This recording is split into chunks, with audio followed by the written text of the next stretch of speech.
dedicated to Eastern and Southern Kentucky.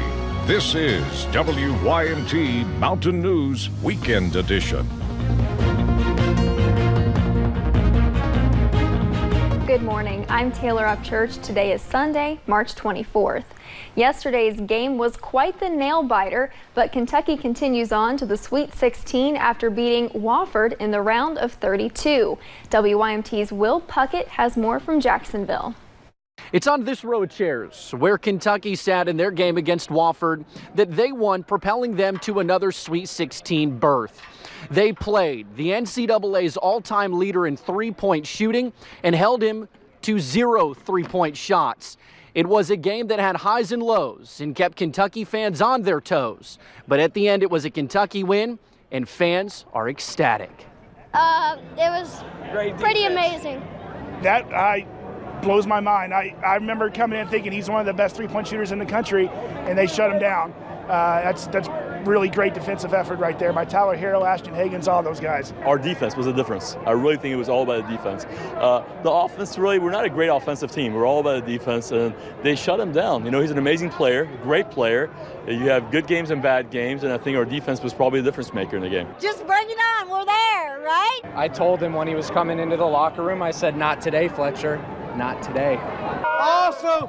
We headed to Kansas City. We got our tickets. We are set. So it's on to a city, Kansas City, that has hosted the most NCAA tournament games. And for those of you who are die-hard Kentucky fans, you might know that Kentucky is the all-time leading school in NCAA tournament game appearances. But they have never played in Kansas City. That is, until now.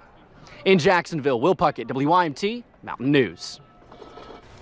We'll have more on the Cats coming up in sports.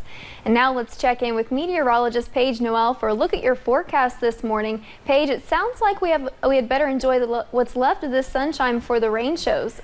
Yeah, exactly. Those rain showers are really going to arrive a little bit later today, but we still have a few more hours really to get in and enjoy it. You can see that sun rising on Interstate 64 over into Moorhead, just a few clouds in the sky. Much the same story in Whitesburg, just those wispy clouds up in the sky. We'll see those really increase as we head into the rest of your Sunday, and especially as we head into your afternoon and evening hours. You'll notice those clouds increasing here on satellite and radar. You'll also notice really down into the Cumberland Valley where they're not seeing a lot of those clouds right now, which is allowing them to actually get into those low to mid 30s. So definitely a little bit chillier down there, where the rest of us under cloud cover, some of us into the upper 30s, even some spots into the lower 40s. So seeing a big range of temperatures due to that cloud cover. Now, as we look at the headlines this morning, we're going to see pockets of sunshine today, which is some good news. Those rain chances, though, a little bit later this afternoon into tonight. And then we also have a short cool down on the way. We'll talk about that and more coming up in my full forecast in just a little bit. Taylor. All right, thank you, Paige. Russian officials appear to be taking a wait-and-see approach to the report by U.S. Special Counsel Robert Mueller on whether there was collusion between President Donald Trump and Russia during the 2016 elections. Mueller submitted the report to the head of the Justice Department on Friday, but its details haven't been made public. Pavel Koshkin, an analyst with the Institute for U.S. and Canadian Studies and Russian Academy of Sciences, says he believes that if the report shows Russian collusion or interference in the 2016 elections, the Kremlin will dismiss it as politicized and untrustworthy. I think if it's proven, Russia would say, "Oh, it's it's politicized. It's like a witch hunt." We don't trust Congress that is politicized. We have Democrats, we have Republicans.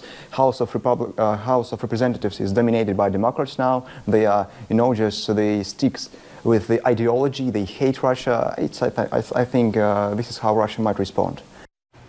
A Justice Department official confirmed that Mueller was not seeking additional indictments. And gun control advocates returned to Arkansas State Capitol yesterday to celebrate the second March for Our Lives. As David Lippman reports, turnout was much smaller than last year, but organizers say if that's how you judge their cause, you're missing their impact. Show me what democracy looks like! This is what democracy looks like! Show me what democracy looks like! This is what democracy looks like! Steps down Capitol Avenue. The NRA has got to go! For steps taken in the past year toward gun reform. from voter registration drives across this country to the March for Our Lives tour, where we're talking and having conversations. Last year's march, not long after the Parkland school shooting, had hundreds, if not 1,000 people. This version, a few dozen. But that didn't much bother the organizers. Now we're doing the work to make sure that we can continue to see progress come from that work that we've started. A handful of students spoke and performed. Only thing stronger than hate is love. We need a change. Jamie McAdoo says gun reform and school safety are not often talked about at Central High School because they're uncomfortable. But she and her peers find other ways to communicate. A lot of people think of poetry as, I don't know, maybe roses are red, violets are blue, but I like to make it more interactive and engaging to where I can pack a powerful message, but also make it entertaining. A revolution has arrived, and to those in charge of that revolution, know that your teachers are in awe of your work. Organizers point to the election of candidates who back gun reform and legislative victories at the state and national levels as proof that these steps down Capitol Avenue are taking them where they want to go. It's a progress, and that's what happens when you're in a movement. It takes time. Nothing happens overnight, but I think we're starting to see the fruit of our labor. This is what America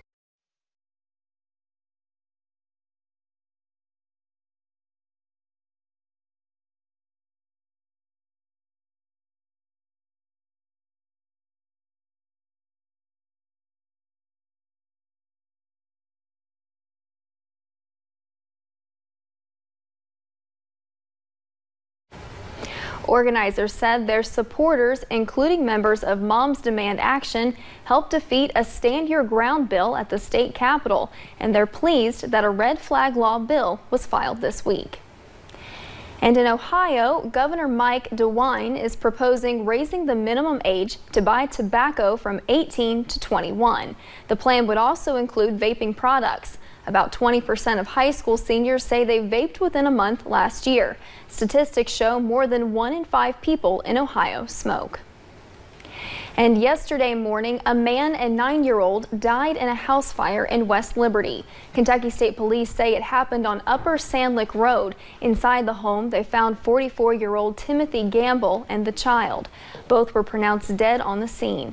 We do not know the child's name at this time, nor the cause of the fire. However, police do not suspect foul play. And Clay County deputies arrested a man late last night when he tried to pull a knife on them during a traffic stop. Deputies say they got several complaints about a pickup driving recklessly on Hal Rogers Parkway. They pulled over Lonnie Ross. When patting him down, he tried to take out the knife. Ross was charged with DUI along with other charges. And also in Clay County, a man is charged with resisting arrest at a gas station while being under the influence. Deputies arrested Larry Gilliams at the back of Alvin's gas station early this morning. They say Gilliam also had an active warrant for his arrest. After a short time of Gilliam resisting, he was placed in cuffs and taken to the Clay County Detention Center. Deputies charged Gilliam with resisting arrest and public intoxication of a controlled substance other than alcohol, among other charges. And in Salyersville, police found several bottles of pills along with marijuana while searching a home. Officers also found drug paraphernalia inside the home in the Dixie area. They say if you think drug trafficking is a problem in your area, to give your local law enforcement agency a call.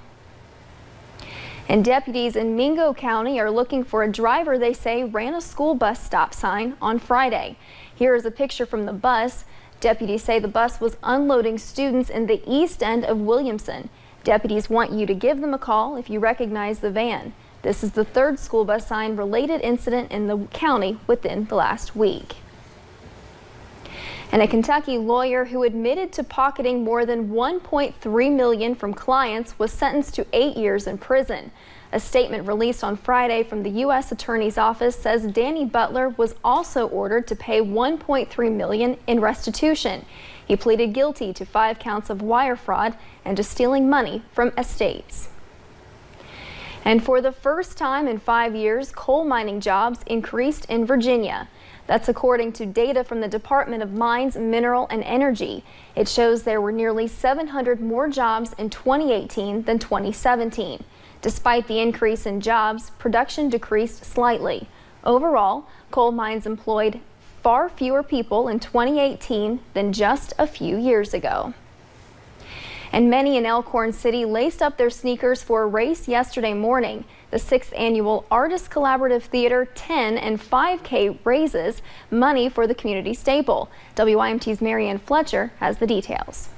The chilly temperature did not stop these runners from showing their support.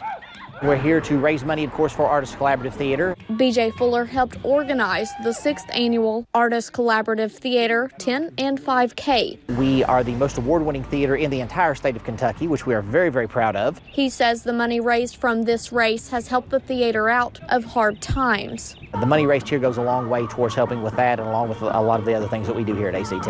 Other things like after-school theater classes. It shows us a lot of things that we would not learn in school. It shows us how to connect with one another and brings us out of our shell to talk in front of people. Madison Wakeland is a volunteer at ACT.